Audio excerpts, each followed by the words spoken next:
هذا آثار القصف على بلدة نعيمة. هذه هي عصابات الأسد التي تقصف بالهاون والمدفعية البلدة.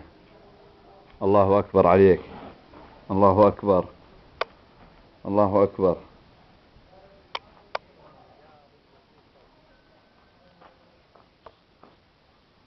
الله أكبر.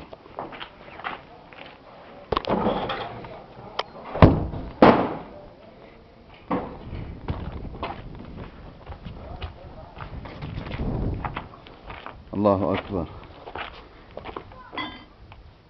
الجيش عندكم شيء؟